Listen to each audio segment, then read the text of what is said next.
TBS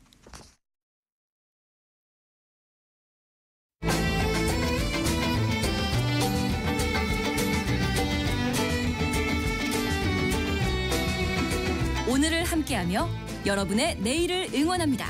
성공예감 이대호입니다.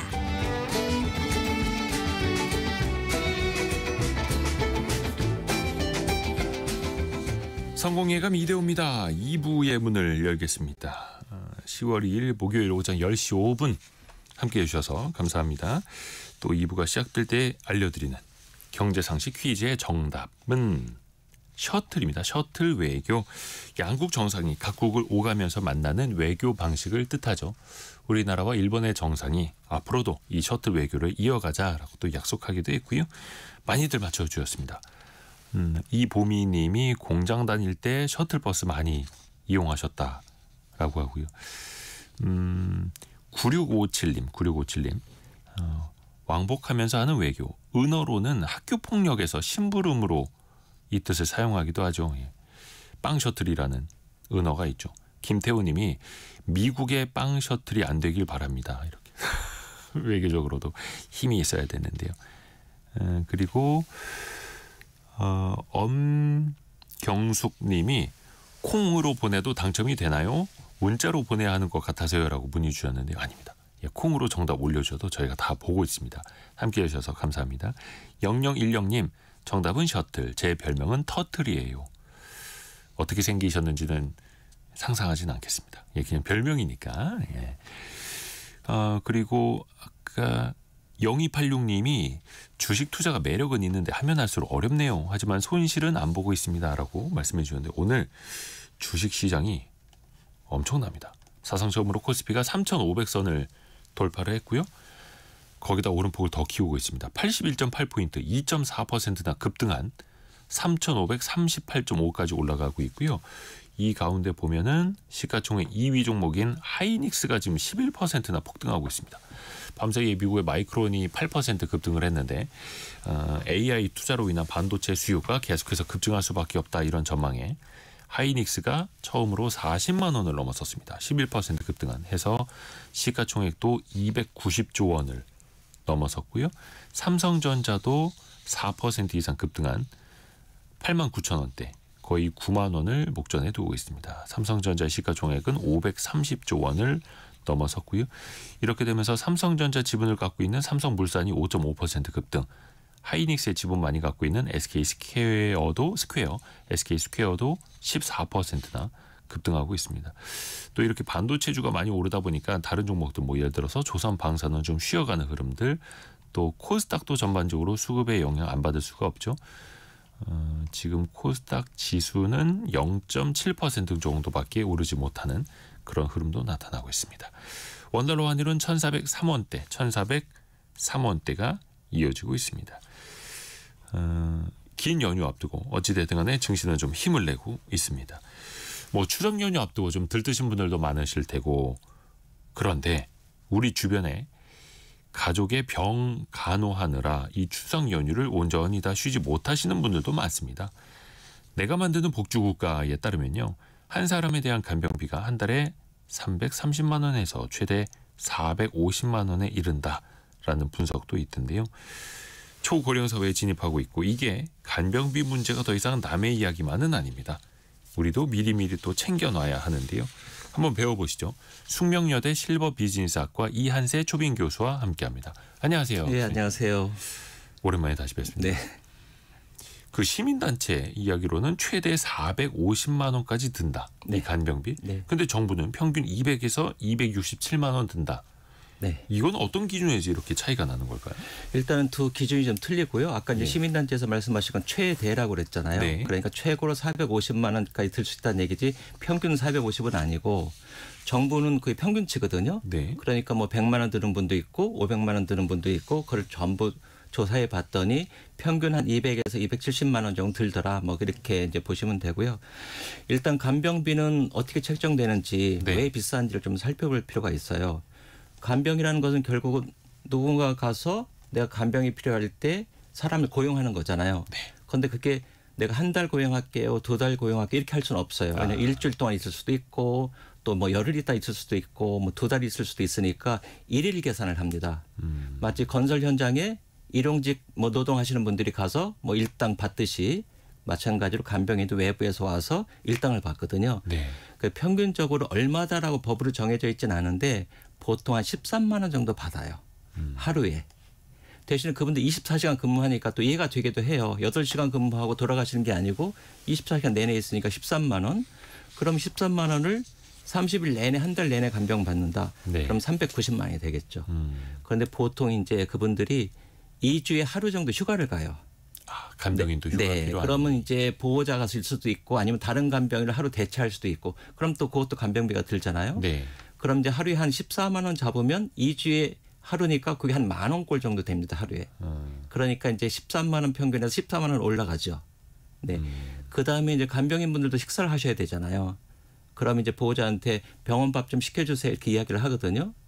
그런데 보호자나 간병인의 그 식사 비용은 100% 부담해야 돼요. 환자가. 그러니까 사실은 식사비까지. 네, 그게 한 끼 한 5,000원 정도 돼요. 그럼 15,000원인데 그 15,000원이는 간병인한테 주는 건 아니지만 네. 나중에 병원에서 얼마입니다 할 때 그게 15,000원 더 나오는 거죠. 그래서 그걸 다 더해 보면 한 450만 원 정도 됩니다. 어휴. 이것저것 생각할 게 정말 많네요. 간병인도 휴식이 필요하고 휴가가 필요하고 네. 식비도 신경을 안 쓸 수가 없고 간병비 부담이 너무 크다 보니까 또 간병비뿐만 아니라 간병하면서 정신적, 육체적인 힘도 정말 많이 들지 않습니까? 네. 해서 보면은 뉴스에도 간병 파산이나 심지어 간병 살인 네. 이런 것까지 나오는데 혹시 좀 현장에서도 이런 거를 좀 체감을 하시나요, 교수님이? 일단은 뭐 뉴스에 나온다는 얘기는 그렇게 흔하다는 건 아닙니다. 사실은 오죽했으면 저런 일이 생겼을까. 그래서 뭐 간병 파산이나 간병 사이에 나오는 거고요. 예. 그만큼 어렵다는 얘기겠죠. 간병 파산이라는 얘기는 어쨌든 파산이 뭐예요? 돈을 많이 써야 되잖아요. 그런데 부모님이 아파서 간병을 해야 되는데 뭐 돈이 부족하거나 그러면 직장을 그만두고 간병할 수도 있고 예를 들어 돈을 빌려서 간병비를 낼 수도 있고 그다음에 너무 어려워서 특히 이제 노부부들 같은 경우에 두 분이 사시다가 이제 뭐 남편분이 그 아내분을 간병하다가 도저히 안 돼서 같이 이제 뭐 생을 마감하는 이거 그런 경우가 생기죠. 그래서 뭐 간병 파산이 문제다. 간병 예를 들어 자살이 너무 많다 이런 것보다도 간병비가 너무 많고 가족이 돌보기에는 너무 어려우니 과연 정책적으로 이걸 어떻게 풀어나갈 것인가 이런 걸 좀 숙고해 봐야 되겠습니다. 참 이게 먼 미래의 일, 아직 나의 일은 아닐 거야라고 생각을 하다가도 방금 말씀하신 그런 사례 이야기 네. 들으면 정신이 번쩍 듭니다. 뭔가 좀 준비하고 또 알아둬야 될 것 같은데요. 우선은 이 개념 아직 모르시는 분들도 좀 많아가지고 요양원, 네. 요양병원. 네. 사실 이것도 이제 선택지 중에 하나 아니겠습니까? 네. 간병비를 좀 기준으로 좀 나눠 본다면 네. 우리가 좀 어떻게 생각해 보면 좋을까요? 일단은 간병비를 논하기 전에 요양병원과 요양원을 조금 생각해 보실 수가 있어요. 네. 요양원은 노인 의료 복지 시설입니다. 복지에 조금 더 무게를 복지, 둔. 예. 그럼 복지란 얘기가 결국은 의사가 어떤 처치를 하기보다 잘 돌봐 드릴게요. 이런 개념이고요. 네. 요양병원은 의료기관이에요. 병원. 네. 그러니까 우리가 간병인을 고용해서 네. 간병을 해줄게요가 아니고 우리가 의사가 있고 간호원이 있으니까 여러 가지 병적인 것을 처치해 드리고 뭐 메인테인 유지시켜 드릴게요. 이런 개념이거든요. 그러다 보니까 예를 들어 요양원 같은 경우는 그 간병비에 해당하는 그 부분이 보험이 돼요. 아하. 네. 그래서 일반적으로 요양원에 가시면 한 80만 원에서 100만 원 정도 되거든요. 그래서 참 싸다 그런데 싼 게 아니고요. 원래 그 요양원에서는 2등급인 경우에 거기에 이제 입원하신 분의 2등급인 경우에는 월 250만 원을 청구를 합니다. 그거를 보호자한테 청구하는 게 아니고 공단에 청구를 해요. 네. 예, 250만 원이 듭니다. 이렇게 청구를 하고 나머지 한 40만 원 정도 식비. 식비는 그건 100% 보험이 안 되거든요. 네, 네. 예, 그거는 보호자한테 청구를 하죠. 그랬을 때 이제 보호자가 내는 그 금액이 250만 원의 20%인 거예요. 그러면 이제 50만 원이죠. 그러니까 사실 250만 원이 들어서 그 요양원에서는 공단에 청구를 하지만 거기에 간병비가 포함되어 있습니다. 한 150만 원 정도 생각하시면 될 거예요. 그러니까 네. 사실은 요양원도 거기 계시면 월 150만 원씩 간병비를 내는 건데 체감적으로 왜 그게 굉장히 싸게 느껴지냐 80%가 보험이 돼서 그렇습니다. 아, 국가 부담이니까. 그렇습니다. 그런데 여기에 반해서 요양병원은 간병인 분들이 외부에서 오시거든요. 네. 그러니까 건강보험에 해당이 안 돼요. 그러니까 100% 본인이 내야 됩니다. 그게 150만 원이든 200만 원이든 400만 원이든. 네. 그래서 굉장히 그 요양병원 같은 경우에 간병비가 비싸고 비싸게 느껴지죠.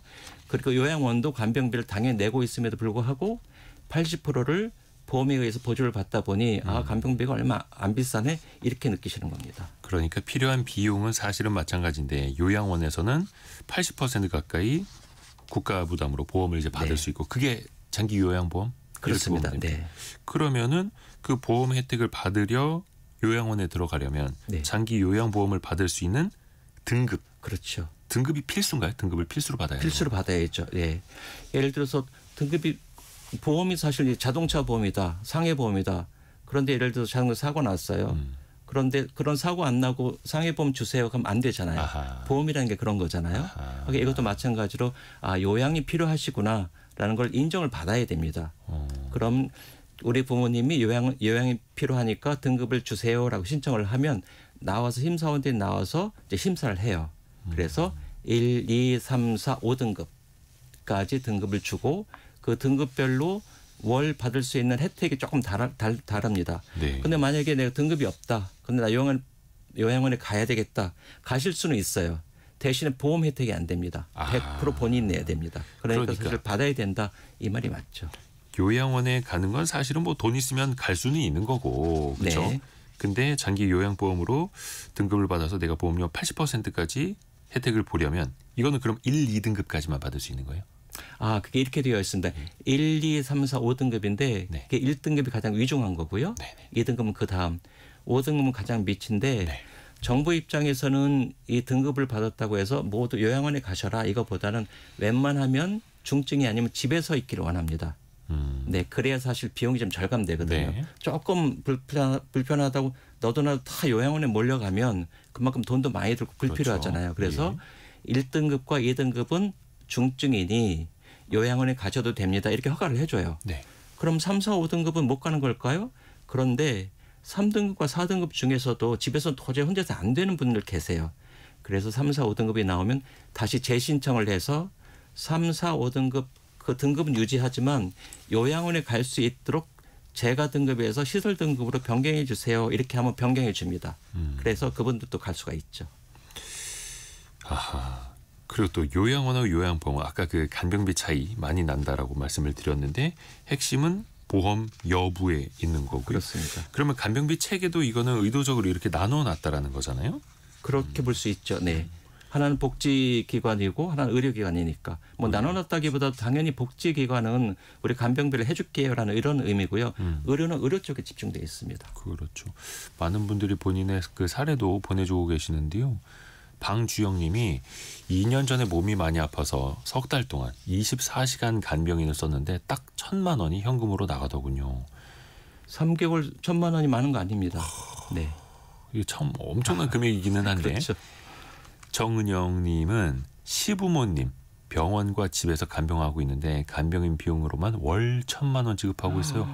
아마 두 분? 네, 그런 모양이네요. 두 분 그런 사례인 것 같고. 교수님은 간병보험 있으신가요? 저는 없는데 어떻게 해야 하는지요? 1300 쓰시는 분이. 그러니까 왜 이거 간병비 보험 이런 거 많지 않습니까? 있어요. 아니, 저희 와이프도 저보고 매일 그거 간병비 들라고 보험 들라고 본인 들었는데. 교수님이 제일 전문가신데요. 네. 글쎄 말이에요. 그때 저는 매일 자전거 타고 운동하니까 아직까지는 제가 못 느껴서 그런지 근데 필요하긴 할 것 같아요. 그래요. 그러니까 이 가족들 입장에서도 이거 어떻게 준비해야 하나? 어떻게 감당하나? 이거 걱정인 거잖아요. 그렇죠. 그럼 요양병원 환자분들이나 가족들은 지금 이걸 어떻게 하고 있는 거예요? 네, 그래서 이제 말씀드린 것처럼 아까 이제 그 전화 주신 분들 뭐 월에 뭐 3개월에 1,000만 원 혹은 뭐 월 1,000만 원 이렇게 말씀하셨는데 그런 경우는 되게 이제 1:1 간병입니다. 1:1 간병이라는 얘기는 간병인 한 명이 한 분만 돌볼 때. 그럼 비용이 더 높을 네, 그러니까 아까 말씀드린 것처럼 450만 원을 줘야 되는 거죠. 예. 그러니까 이제 환자들끼리 이야기를 해요. 공동구매하듯이 2명, 4명 우리가 1:1 간병까지는 필요 없고 우리가 한 명한테 4명이서 간병을 받읍시다. 한 병실에. 그렇죠. 네. 그렇게 하면은 450만 원을 4로 나눠내면 되는 거거든요. 네, 네. 그래서 사실 환자 입장에서는 요양병원에 갔어요. 근데 옆에 침대에 있는데 모르시는 분들하고 이미 간병을 받고 있는데 우리 나눠내죠. 이게 어렵잖아요. 그러니까 그런 것들을 병원에서 해줘요. 알아서. 시스템적으로. 그래서 보통 어떻게 되어 있냐 하면 한 간병인이 한 병실에서만 근무해요. 그 병실한 얘기는 들어가는 그 침대가 네. 쭉 있는 그 방을 얘기하고 네. 거기에 이제 1인실이 있고 2인실이 있고 4인실이 있고 보통 6인실이 네. 있습니다. 그럼 4인실에 근무하는 간병인은 1대4 간병이라고 보면 돼요. 그런데 예를 들어서 1대4 간병 받다가 한 분이 퇴원했어요. 그럼 자기가 남잖아요. 예. 그럼 세 분을 돌보고 있는 거죠. 네. 그럼 예를 들어서 새로 이제 신규로 간 분이 제가 들어가면 자연스럽게 그분한테 간병을 받으면 돼요. 그러면 1대4 간병이 되는 거죠. 네. 그래서 1대1 간병이 워낙 비싸다 보니까 그렇게까지 1대1로 받지 않아도 된다. 그런 분들은 뭐 1대4 간병도 많이 붙게 되죠. 네. 그러면 이제 450만 원이 4 정도로 나누면 한 120만 원 정도 대출을 공동구매 받게 되죠. 스타일로. 네. 근데 그러면 간병인 입장에서는 네. 그거를 선호할까요? 그냥 한 사람만 돌봐도 450만 원 받을 수 있는데 4명이나 돌보면서 똑같은 돈이야? 또 이렇게 생각할 그렇죠. 수 아주 있잖아요. 좋은 질문이에요. 이게 어떻게 보면 수요와 공급의 차이예요. 예. 그래서 요즘 이제 간병인 보면 예를 들어 간병인들이 예를 들어서 어르신들한테 막대한다. 뭐 이런 얘기도 들리고 하는데 대부분의 경우 1대1 간병은 잘 해줘요. 간병인이. 왜냐하면 한 명만 돌보면 굉장히 쉽잖아요. 네. 그리고 그분한테 내가 인정을 받아서 계속 있고 싶어 해요. 그런데 아무래도 1대4, 1대6 되면 힘들잖아요. 네, 힘드니까 사실은 가급적이면 1대1 간병을 받고 싶어 하지만 1대1 간병도 제한적이니까 간병인 수에 비해서 모두가 다 1대1 간병을 뭐 원할 수는 있겠지만 그렇게 할 수는 없는 거죠. 그래서 1대4 간병, 1대6 간병도 많이 있습니다. 그렇죠. 근데 그 공동 간병, 네. 간병인을 같이 이제 할 수 있으면 더 좋긴 한데 공동 간병이 어려운 경우도 있어요? 그게 이제 여러 가지 케이스가 있을 수 있는데 예를 들어서 저희 와이프의 그 지인 말씀드릴게요. 그분이 이제 어르신이었는데요.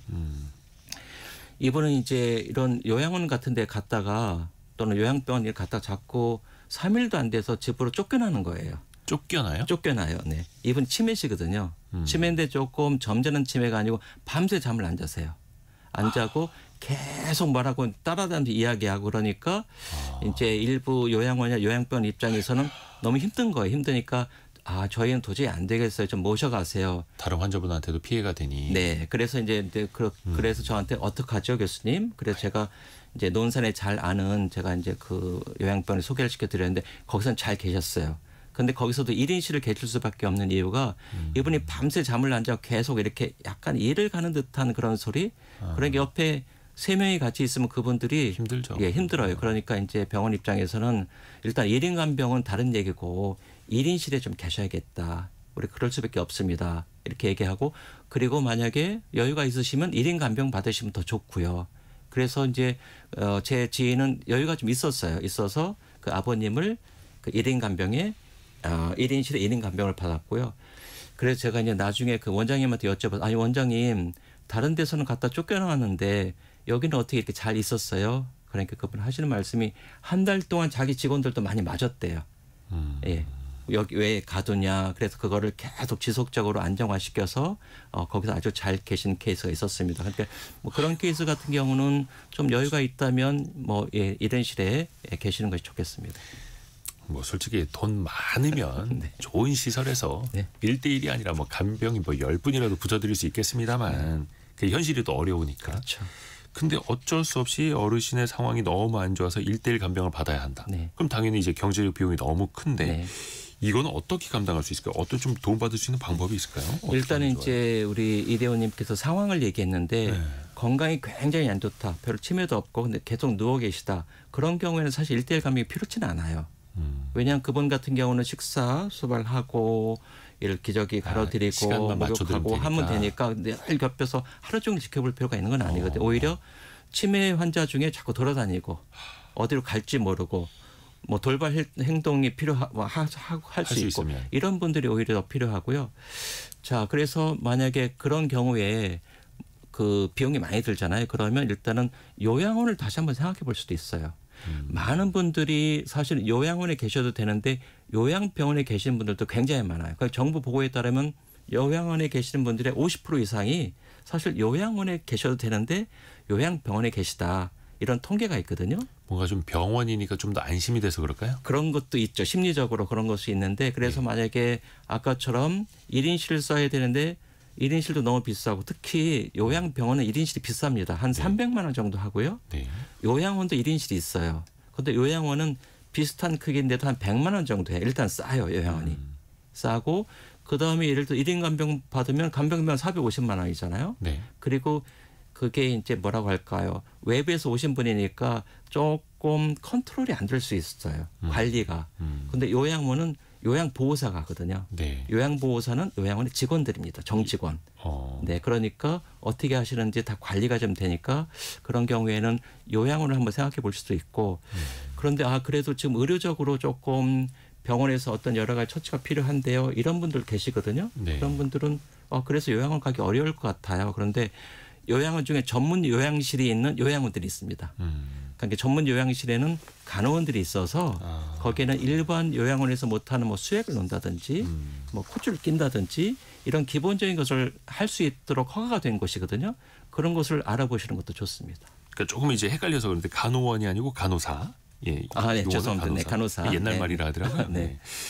근데 요양원에도 네. 전문 요양실이 있고 네. 거기에 간호사도 있고 일정 수준의 의료 서비스도 지원이 된다라는 거. 그렇습니다. 물론 제한적이기는 하지만 법적으로 가능한 곳들이 있습니다. 그러니까 이게 참 헷갈리는 게 네. 요양원하고 요양병원하고 그 간극이 조금씩은 그래도 좁아지는 것 같네요. 서비스 측면에서 보면. 글쎄요, 이제 노인분들은 요양원에 계시던 요양병원에 계시던 받아야 되는 서비스가 좀 비슷할 수도 있어요. 그런데 의료적으로도 과연 얼마큼 심도 있게 의사분한테 매일 서비스를 받아야 되느냐, 일주일에 한 번만 또 봐도 되느냐, 이런 것들이 딱 정해져 있지 않잖아요. 그러니까 그분을 환자로 불러야 할 정도라면 당연히 네. 병원으로 가 계셔야 그렇겠죠. 하는 거고 네. 그게 아니라면 네. 요양원에 계셔도 된다라는 네, 거. 그런 것들은 적극적으로 알아보실 필요가 있을 것 같아요. 다만 또 요양원에 가려면은 보험을 적용받으려면 등급이 또 필요하다라는 거. 근데 보통 그 정도 건강이 안 좋으시면 등급 보통 나옵니다. 네, 그래서 이제 등급에 상관없이 요양병원은 등급 없이 갈 수 있거든요. 등급 보여주세요 이런 얘기 안 해요. 그런데 아무래도 요양병원에서 간병을 받을 정도면 대부분 등급이 나온다 이렇게 보실 수 있어요. 근데 이제 필요치 않은데 요양병원에 계시는 분들도 그러면 은근히 또 많다라는 거예요. 네. 이거 본인이 몰라서 그러시는 거예요? 아니면 좀 뭐 여러 가지 이유가 있겠죠. 일단은 제가 볼 때는 잘 몰라서 그럴 겁니다. 몰라서 그렇고 또 이런 분들 계세요. 요양은 거긴 안 돼. 무조건 병원을 모셔야 돼. 이런 분들도 생각보다 꽤 많고요. 그래서 그다음에 이제 병원이라고 하면 뭔가 더 좋아 보이니까. 예. 네. 그리고 근데 사실 요양병이 비싸거든요. 간병비 때문에. 근데 좋은 점도 있어요. 경제적 여유가 있으신 분들은 요양병원이 약간 사립학교 같은 느낌? 요양원은 약간 공립학교? 예를 들어 간병인 같은 경우에 요양병원에서 제가 여유가 있으면 1:1 간병 받을 수 있어요. 그런데 요양원에 가서 저는 돈 많이 낼게요. 1:1 간병 해주세요. 안 됩니다. 모든 사람이 똑같이 간병 받습니다. 2.1대 1이에요. 1대 2.1. 세금이 투입되니까. 네, 그렇습니다. 예. 그러니까 사실은 여유가 있으신 분들은 요양병원에 꼭 의료적인 것도 플러스 포함해서 뭐 의사가 있으시니까 좋고 또 간병 1:1 간병 받아도 좋고 이렇게 해서 계시는 분들도 있고 또 병원이 좋을 거야 뭐 이렇게 생각해서 가시는 분도 있는데 이제 정부 입장에서는 막상 조사를 좀 해보니 그중에 한 50% 이상이 굳이 요양병원에 안 계셔도 되는 분들이 있는 것 같다 이런 발표가 있습니다. 그러게요. 근데 이걸 어디까지나 환자나 아니면은 그 가족의 의사에만 맡겨놔야 하는 건지 네. 뭔가 좀 기준점이 있으면 좋을 텐데 정부가 혹시 그런 걸 마련한 게 있나요?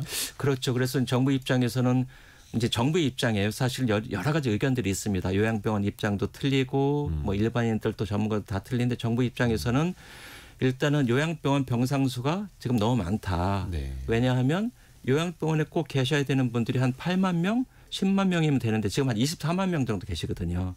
그러니까 10만 명 이상 되시는 분들은 요양병원에 계시지 말고 요양원에 계셔도 되겠다. 자, 그런데 지금은 이제 보호자가 의사 소견서 가지고 요양병원에 가서 상담하면 그냥 입원이 되거든요. 이런 부분들을 정부에서 좀 이제 관리하려고 하는 것 같아요. 그래서 2026년 3월부터는 정부에서 어떤 그 평가위원회가 있어서 보호자와 병원이 서로 상의해서 요양병원 입원하세요. 이게 아니고 거기다가 이제 신청을 하면 그 이제 입원을 하려고 하는 분들의 이렇게 평가해서 그 어르신은 요양병원에 계셔도 되겠어요. 이렇게 평가를 해주거나 네. 아 어르신은 요양병원이 아니고 요양원에 가시는 게 더 좋겠습니다. 혹은 요양원까지도 필요 없고 집에서 재가 서비스 받으세요. 이렇게 평가를 해주겠다. 그래서 거기에 따라서 이제 가도록 유도하겠다 이런 정책을 발표했습니다. 물론 이제 거기에 다 100% 만족하시는 분들만 있을 수는 없겠으나 네. 어찌됐든 간에 조금 더 효율적으로 가름마를 좀 타준다라고 이해가 될 것 같고요. 8960님이 예전에 저희 할머니 등급 나오기 전까지 요양병원에 몇 개월 있어야 한다 하더라고요. 그게 법인가요? 뭐 이렇게 원칙이 그렇게 돼 있어요? 아 그렇지 않습니다. 예, 등급을 받기 위해서 요양병원에 꼭 있어야 되는 건 전혀 아니고요. 뭐 집에 계셔도 사실 집에서 좀 아프신 분도 계시거든요. 그럼 등급 받아야겠다 하면 신청하시면 됩니다. 그래서 8960님이 그 등급이 판정되는 기간 시간 네. 좀 알려달라고 하시네요. 얼마나 걸려? 오래 걸립니까? 오래 안 걸립니다. 일반적으로 신청하면 한 달 이내에 반드시 그 심사위원이 나오게 되어 있고요. 아하. 심사하면 그것도 한 몇 주 내에 바로 나옵니다. 그리고 만약에 했는데 등급이 안 나왔다. 그럼 한 3개월 정도 물론 뭐 다음 달에 또 신청하면 안 되겠지만 3개월, 6개월 후에 계속 신청하셔도 되고요. 그리고 신청하고 심사 받는 건 다 무료입니다. 근데 이거 등급 판정 기다리시는 분들 입장에서의 한 달, 네. 몇 주가 엄청 길게 느껴질 거예요. 그럴 때는 시간이라는 조금 개념이. 그런 부분들을 좀 굉장히 급하니까 좀 빨리 해주세요. 그러면 경우에 따라서는 심사원들이 어떤 그 스케줄이 있잖아요. 네. 그럼 조금 뭐 급한 분들은 조금 더 먼저 해줄 수도 있을 겁니다. 근데 생각보다 그렇게 길지 않아요. 맥시멈은 한 달이라는 얘기지. 이를 신청하고 나서 뭐 며칠 후에 나올 수도 있어요. 심사가. 아, 그래요. 네. 하여튼 이런 거는 수요자 입장에서 보면 빨리 나오면 좋겠다. 왜냐하면 그 한 달 동안의 간병비만 해도 몇백만 원이니까. 아, 이게 또 받는 사람의 입장에서 다 다르고요. 재가 서비스라는 거는 내 집에 머물면서 그러면은 간병인이 왔다 갔다 하는 걸 뜻하는 건가요? 맞습니다. 이제 집에서 재가 서비스는 시설 서비스하고 다른 건 시설은 어디로 들어가는 거죠. 거기서 24시간 머무는 거고 재가는 내가 밖에 외출을 하더라도 어쨌든 잠도 집에서 자고 나의 집에서 있는 거거든요. 그 서비스를 받으려면 이것도 등급이 필요해요. 요양 등급이. 아까 뭐 한 3에서 5등급? 네. 1, 2등급도 됩니다. 1, 2등급은 본인이 선택할 수 있는 거예요. 1, 2등급은 재가는 안 되고 무조건 시설만 됩니다. 이건 아니고요. 1, 2등급 받았는데 그냥 제가 할게요. 괜찮아요. 시설 갈게요. 그러셔도 됩니다. 이렇게 되는 거고 네. 3, 4, 5등급은 제가 받을게요. 네. 그렇게 하세요. 시설로 갈게요. 그럼 시설 등급으로 바꿔야 됩니다. 이렇게 되는 거죠. 대신에 이제 마찬가지로 1등급일수록 그렇게 받을 수 있는 그 수가, 급여 최대치가 5등급에 비해서 좀 높습니다. 그러면은 일반적으로 이제 그런 재가 서비스 받으면 보통 밖에서 요양보호사가 오거든요. 네. 일반적으로 하루에 3시간, 주 한 5일 정도 받는 것이 보통 일반적입니다. 그러니까 거의 1등급, 2등급 정도면 거의 누워 계시는 경우가 많은데. 1등급은 네, 누워 계시다고 봐야 되죠. 근데 한 3시간 정도만 와서 네. 보호를 좀 이렇게 도와주신다라고 하면 좀 네. 실질적으로 부족할 수는 있겠네요. 1, 2등급은 그렇다고 그러니까 볼 수 있죠. 그게 선택은 할 수 있으나 네. 시간적으로는 좀 부족해서 가족이 더 추가로 돌봐드리면서 하는 제가 서비스는 뭔가 보충적인 서비스. 네. 그리고 정부 느껴지네요. 입장에서도 1, 2등급은 저희가 인정합니다. 3시간 갖고 부족할 수 있으니 요양에 가실 수 있어. 이렇게 얘기를 하고요. 죄송합니다. 그리고 이제 3, 4, 5등급도 경우에 따라서는 이제 3시간 동안은 보험 혜택이 되는 거고 더 필요하다. 한 3시간이 더 필요해. 그러면은 그냥 100% 더 내고 3시간을 더 받을 수도 있어요. 물론 그러면 비용이 좀 올라가겠죠. 그렇죠. 그것도 돈을 더 내고 네. 선택을 해야 하는 네. 거고요. 이게 그러면 금액적으로도 이게 차이가 많이 나나 봅니다. 어디하고요? 장기 요양 급여 비용을 받을 수 있는 그러니까 제가 서비스를 하더라도 네. 내가 몇 등급이냐에 따라서 그렇게 차이 나지 않고 1등급을 받으면 뭘 한 200만 원까지 받을 수 있고요. 지원. 1등급 네, 지원 금이라기보다는 본인이 쓸 수 있는 그 한도가. 네, 그리고 5등급일 경우는 130만 원. 그럼 보통 이제 100% 꽉 채워서 200만 원을 다 쓰겠다. 그랬을 때 거기에 대해 15%를 냅니다. 본인 부담금이. 그랬을 때 30만 원 정도 되고요. 만약에 5등급이다. 그래서 난 130만 원 정도 쓸게요. 그럼 한 20만 원 정도 내죠. 여기에도 본인 부담금이 한 15%? 네. 정도 재가는 15%, 시설에 가면 20%. 예. 그 5% 차이가 있습니다. 그리고 또 정부에서는 늘 간병비 부담을 줄이겠습니다. 이런 발표하지 않습니까? 네. 현재 그럼 어느 정도 수준까지 과거보다 좀 낮춰진 걸까요? 또 그리고 앞으로 한다는 건 어느 정도나 되나요? 현재 낮춰진 거 없습니다. 이렇게 쉽게 간병비를 낮출 수 있으면 누구나 할 수 있게요. 왜 그동안 그대로 있었겠어요. 그런데 사실은 이제 점점 고령 인구가 많아지고 간병비 부담이 되니까 여기저기서 참 어려운 얘기가 많이 나오잖아요. 네. 그러니까 이제 정부 입장에서는 그럼 이건 어떻게 할까? 그래서 첫째가 일단은 요양병원에 안 계셔도 되는 분들을 좀 요양원으로 가시게끔. 그럼 일단은 거기서 간병비가 줄어들잖아요. 네. 네, 그런 게 하나 있고 그다음에 어쩔 수 없이 인정합니다. 요양병원에 계세요. 근데 그런 분들은 또 간병비를 계속 내야 되잖아요. 똑같이. 그러니까 정부에서는 지금 이제 요양병원이 한 1,400개 정도 있어요. 네. 그래서 한 500개 정도를 의료 중심 요양병원으로 지정하려고 그래요. 향후에. 그래서 거기에 계신 분들은 어쩔 수 없이 요양병원에 계시는 분들이니까 우리가 정부 입장에서 그것도 보험 처리를 하던 다른 방식으로 간병비를 지원해 드리겠습니다. 70%까지. 이건 이제 그렇게 이제 기획이고요. 아주 뭐 결정된 건 아닌데 지금 그렇게 이제 기획을 잡고 있죠. 정부 입장에서는. 그래서 향후 이제 2026년이 지나가면 이 제도가 실행된다면 의료 중심 요양병원에 계시는 분들은 예를 들어서 간병비는 지금까지는 본인이 100% 냈지만 이제 그 혜택을 받으면 70%는 보조를 받고 이제 본인이 30% 내시면 되죠. 근데 그 의료 중심 요양병원으로 개편을 하되 전체적인 요양병원의 병상 수는 좀 줄이는 방향으로 한쪽에서는 또 비용을 줄여야 되니까요. 네, 네. 또 한쪽에서 혜택을 또 늘리려면 한쪽에서 나가는 그 비용 부담을 또 줄여야 그 재원도 확보가 될 네. 거고요. 근데 그렇게 되면 부작용은 없을까요? 현장에서 좀 우려하는 목소리는 없습니까? 일단은 글쎄 저희 같이 필요로 하는 일반인들은 좋겠지만 요양병원 운영하시는 분들 입장에서는 어마어마한 얘기죠. 이게.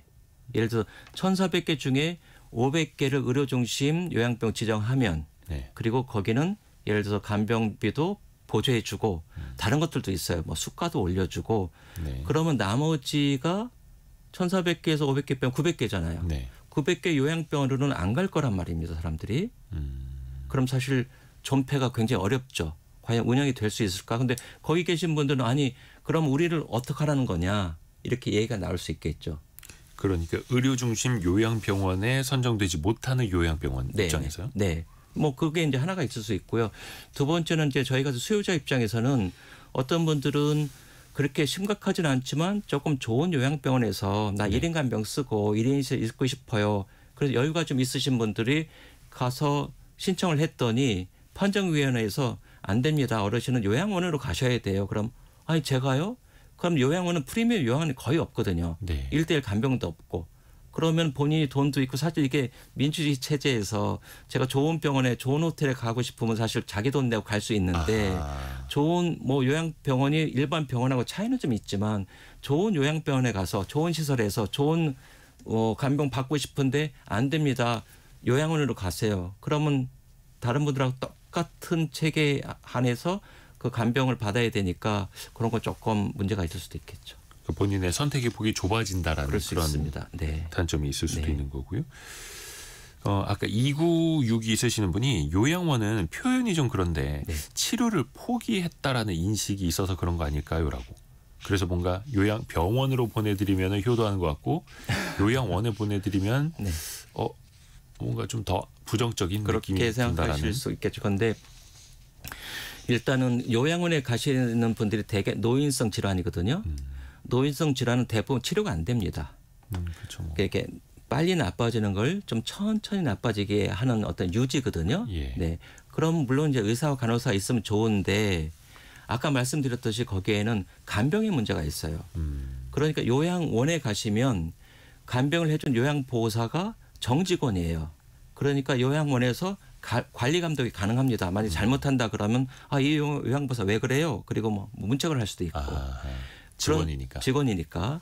그런데 예를 들어서 요양병원에 가시면 간병인은 요양병원 소속이 아니에요. 네. 외부에서 오시거든요. 그런데 현재 간병인이 부족해서 간병인이 갑입니다. 요양병원이 을이에요. 그러니까 예를 들어서 아니야 오죽하면 그 간병인 분들한테 저희가 여사님이라고 하잖아요. 극존칭 아닙니까? 네. 사실은.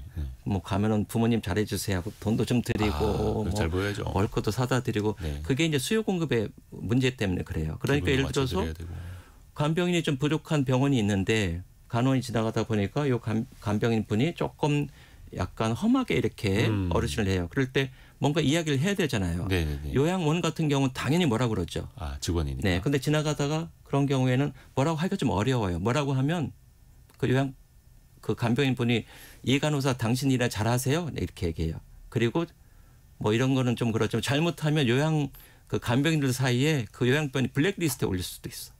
거기 가면은 자꾸 뭐 귀찮게 한다. 아, 너무 관리 감독을 네. 세게 한다. 네. 그러니까 그게 참 어려운 거죠. 물론 다 그런 건 아니고요. 요양병원도 관리 감독이 잘 되는 곳도 네. 있습니다. 예. 그래서 그런 차이가 있으니까. 그것도 이제 간병인도 간병인 나름이고. 네. 그러니까 제가 보기에는 정말로 의사처치가 필요하다. 네. 그러면 그거는 어쩔 수 없는 거예요. 요양원에 가시면 안 돼요. 사실은. 그런 분들은 당연히 요양병원 가셔야 병원으로 되고 가셔야 되는데. 꼭 그럴 필요가 없다 하시는 분들은 굳이 간병비를 많이 내고 외부에서 오는 관리가 잘 안 될 수 있는 분들한테 간병을 받아야 될까?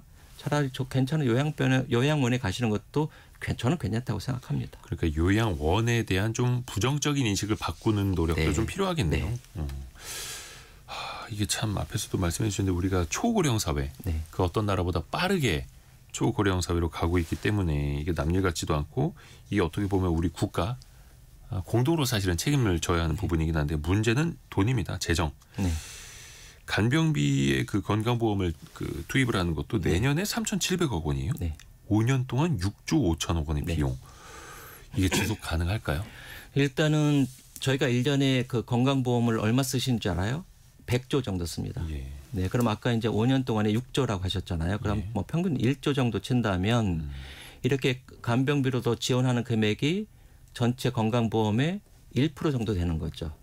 또 그렇게 생각하면 1%가 뭐 많다고 할 수도 있지만 그렇게 많은 액수가 아닐 수도 있고요. 또 하나는 그 건강보험 중에 요양병원에 지원하는 그 돈이 있을 거 아니에요. 네. 그게 1년에 6조 5천억 정도 됩니다. 예를 들어서 그런데 예를 들어 정부에서 1,400개 요양병원을 의료중심 요양병원으로 좀 개편해서 만약 병상수를 줄이거나 거기 계신 분들 줄이면 그만큼 요양병원에 투입되는 정부 자금이 적겠죠. 네. 그럼 6조 5천억에서 뭐 1조를 줄일 수도 있을 거예요. 뭐 잘은 모르겠지만 그렇게 생각한다면 전체적으로 잘 그 예산을 짠다면 요양병원에 들어가는 액수를 한 1조 정도 줄여서 만약에 그 돈으로 간병비를 지원한다. 뭐 이런 생각을 해볼 수도 있을 겁니다. 근데 이게 참 갈수록 어떻게 보면 노인 인구가 더 많아질 수밖에 없는 인구 구조이기 때문에 재정 부담은 더 커질 수밖에 없는 거잖아요. 그렇게 봐야죠. 네. 그러면 결국에는 건보 재정도 소진이 되어가는 속도가 더 빨라질 수밖에 없는 거고 네. 결국에 이제 젊은 사람들이 뭔가 더 내거나 네. 건보료 인상 뉴스가 항상 또 헤드라인이 되는 것처럼 네. 이거는 또 어쩔 수 없는 방향일 테고요. 해결하기가 좀 고민해야죠. 어렵죠. 네. 너무 이거는 참 거시적인 문제긴 합니다. 그리고 또 환자 4명당 간병인 1명을 두고 3교대로 운영하도록 이 제도를 이어가겠다라고 하는 정부의 발표. 이거는 그러면은 네. 병원에도 포함이 되는 겁니까? 아니면 요양원에만 포함이? 요양원은 전혀 다른 얘기입니다. 거기는 이미 그렇게 하고 네, 있습니다. 이미 하고 있어. 거기는 환자 2.1대 요양보호사 1명. 예. 그렇게 되어 있고요. 아까 말씀하신 그 뭐 1대사 간병 그거는 모든 요양병원을 그렇게 해라라는 얘기가 아니고 아까 말씀드린 의료 중심 요양병원을 선정을 해요. 아까 그 500곳. 네. 그래서 500곳을 어떻게 선정하냐. 내년에 뭐 한 200곳. 그다음에 후년에 350. 그리고 2030년 정도 되면은 한 500곳까지 할 예정이고요. 그러면 아까 그곳에 대해서는 간병비를 지원해 준다고 그랬잖아요. 그러니까 정부에 지원하니까 그런 간병 체계를 한 1대4 정도로 하고 3교대로 하면 좋겠다. 뭐 이렇게 생각을 하는 거죠. 그런데 여기 굉장히 중요한 맥락이 있어요. 일반 요양병원에서 1대4 받는 것과 3교대로 1대4 받는 거는 전혀 이 질이 다릅니다. 그래요? 어떻게요? 예를 들어 한 명이 1대4를 받으면 24시간 내내 있거든요. 한 달 내내 있어요. 그럼 그분이 낮에도 하고 밤에는 자고 뭐 24시간 내내 아주 긴밀하게 일을 할 수는 없잖아요. 어렵죠. 근데 만약에 3교대다 그러면 본인이 8시간만 하면 되잖아요. 예. 8시간 열심히 할 거란 말이에요. 그러니까 그만큼 어떤 간병의 질이 높아질 수 있겠죠. 아하, 이거는 그리고 요양병원에. 네. 근데 그것도 선정된 500곳 네. 의료 중심 요양병원 중심으로 네. 그렇게 네. 또 한다라는 거고. 좀 마지막으로 이한세 교수님한테 네. 장기적으로 우리 사회가 좀 어떤 식으로 이 간병비라든지 돌봄 문제를 해결하기 위해서 방향을 잡아가야 할지 좀 아이디어를 좀 부탁드립니다. 굉장히 어려운 얘기인데요. 그렇죠. 일단은 제가 볼 때는 간병비가 비싸잖아요. 예. 비싸고 간병인이 갑이라는 얘기는 수요 공급이 안 맞아서 그래요. 그러니까 간병인에 비해서 간병인이 많이 필요한데 그만큼 간병인이 없는 거죠. 아니 근데 이렇게 생각할 거예요. 아니 450씩 주는데 왜 안 하세요 간병인을? 한국 분들은? 근데 한국 분들은 어려워요. 450을 받으려면 24시간 내내 근무해야 돼요. 그것도 한 달 내내. 아하. 결국은 병원에 자고 먹고 해야 돼요. 특히 요양병원 같은 경우는 장기적으로 가잖아요. 네. 그럼 사실 한국 분들이 집을 나와서 요양병원에 3개월, 6개월 동안 집에도 안 가고 24시간 내내 거기 산다는 게 어렵잖아요. 그래서 이제 일반 병원에 가면 뭐 일주일 입원한다, 열흘 입원한다 이런 경우에는 한국인 간병인도 꽤 계세요. 그런 분들은 일주일 잠깐, 열흘 잠깐 일을 하시니까 그러다 보니까 이제 한국 분들은 간병인을 안 하세요. 그럼 외국에서 오신 이제 조선족이나 이런 분들은 돈을 버는 게 목적이다 보니까 오히려 그분들한테 8시간만 일하시고 돈을 조금 받으세요. 그럼 안 해요. 본인들은 24시간 일하기를 원해요. 네. 자, 그렇다면 이 조선족이나 이런 분들뿐만이 아니고 이 간병인의 문을 조금 더 열어놓으면 경쟁을 시키는 거죠. 지금 일본도 그렇게 하고 있거든요. 그래서 비자를 좀 바꿔서 뭐 베트남이라든가 캄보디아에서 한국말도 좀 배우고 20대, 30대 약간 요양하고 의료적인 어떤 지식도 갖춘 이런 분들을 좀 받아서 경쟁을 시킨 다음에 약간 그 뭐라 할까요? 간병비 체계도 지금처럼 월 13만 원 아니고 서로 경쟁하다 보면 그게 조금 내려갈 수 있거든요. 그래서 월 뭐 10만 원 아니 하루에 10만 원 내려간다든지 8만 원 내려간다든지 그러면 좋을 것 같고 그다음에 이제 병원에 일하겠다는 간병인이 많아지면 그만큼 병원의 입장에서는 선택할 수가 있으니까 조금 더 관리 감독이 되겠죠. 그러니까 간병인의 공급을 더 확대할 수 있는 방안을 네. 빨리 찾아야 한다. 네. 그게 하나 있고 하나 더 말씀 또 하나 중요한 얘기인데 네. 저는 연명 치료라고 생각해요.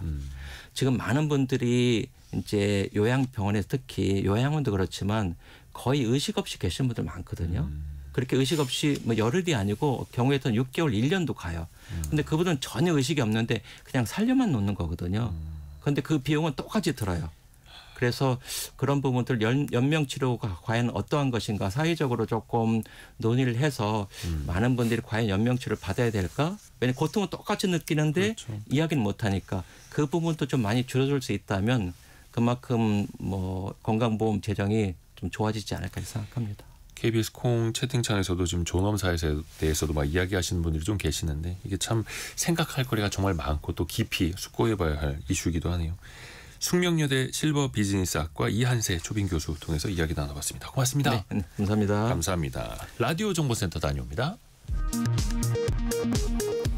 국가정보자원관리원 화재와 관련해 윤호중 행정안전부 장관이 노후 설비 교체 노력이 부족했다면서 재난복구 시스템 부재 등 미비한 이중화 조치를 조속히 개선하겠다고 밝혔습니다. 통일교 정교 유착 의혹 등으로 구속된 국민의힘 권성동 의원과 한학자 통일교 총재에 대한 구속적 부심이 어젯밤 법원에서 기각됐습니다. 두 사람은 계속 서울구치소에 수감된 상태에서 수사를 받게 됐습니다. 올해 추석 차례상 음식 준비에 평균 19만 9,693원이 들 것으로 예상됐습니다. 지난해 같은 기간보다 1.8% 낮아진 수준이라고 한국농수산식품유통공사가 밝혔습니다. 채소류와 과일류 등 농산물과 대추, 곶감 등 임산물 가격이 내린 것으로 조사됐습니다. 지금까지 라디오 정보센터 뉴스 정원나였습니다. 애프터 서비스 시간 유혜진 리포터와 함께합니다. 안녕하세요. 네, 안녕하세요. 우리 청취자분들의 질문 들어볼까요? 네, 1300님. 패키지 여행도 언제 구매하냐에 따라서 항공비 차이가 나나요? 하고 궁금증 보내주셨습니다. 난다고 합니다. 패키지 여행 상품도 어쩔 수 없이 항공권을 가져다가 파는 거기 때문에 네. 항공권 가격 변동에 따라서 또 영향을 받을 수밖에 없고요. 또 단체 항공권 같은 경우에는 출발일이 임박할수록 가격이 또 상승하는 경향이 있는데 또 반대로 패키지 같은 경우에는 모객이 다 안 되면 마지막에 그 세트 상품이 사라지기도 하잖아요. 그래서 마지막에 모객을 더 하려고 가격을 낮추는 경우도 있고요. 이게 굉장히 좀 복잡하더라고요. 그리고 또 왜 얼리버드라고 해서 그 상품을 연 초창기에는 조금 더 싸기도 하고 아까 말씀드린 것처럼 아예 막바지에는 또 특가가 나오는 그런 성향도 또 갖고 있다고 합니다. 다만 이거는 예약 시점뿐만 아니라 숙소의 질, 관광 옵션 식사 횟수 등등에 따라서 또 천차만별이니까요. 그렇죠. 꼼꼼히 또 따져봐야 하는 거죠. 그래서 여행 상품이요 어려워요. 자, 다른 어렵습니다. 질문도 들어보죠. 네, 어제 퀴즈 정답이 매크로였는데요. 7865님, 매크로를 이용한 암표상을 단속할 수는 없는 건가요? 하셨습니다. 일단 적발이 가능하고요. 실제 처벌 사례도 있습니다. 2024년 3월에 개정된 공연법 및 국민체육진흥법에 따라서 매크로를 이용한 부정판매 행위가 적발되면 1년 이하의 징역 또는 1천만 원 이하의 벌금에 처해질 수 있는데요. 네. 법 개정 이후에 경찰이 검거한 사례가 보도되기도 했습니다. 이들은 가수 나우나 이명훈 콘서트와 여러 뮤지컬 등의 티켓을 비싸게 팔았다고 하는데요.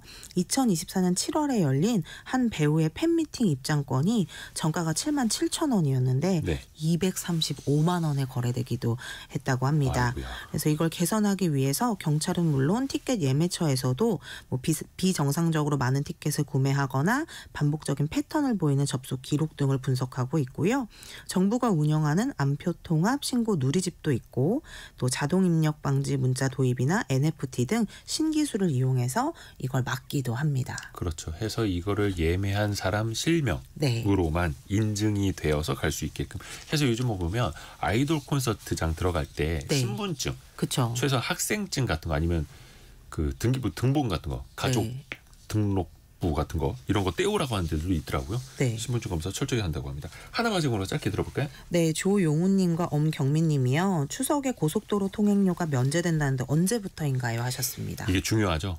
그러니까 4일 토요일 0시부터 7일 화요일 24시까지 4일부터 7일까지 즉 토요일부터 화요일까지 적용이 되고요. 사실 이거 예전에는 뭐 진입시간 기준이다 이런 게 있었는데 네. 이제는 진입, 진출 다 포함을 해서 네. 그 시간에 통과를 하셨다라면 다 적용이 된다라고 합니다. 전국 고속도로 모든 차량에 적용이 된다라는 거 알려드립니다.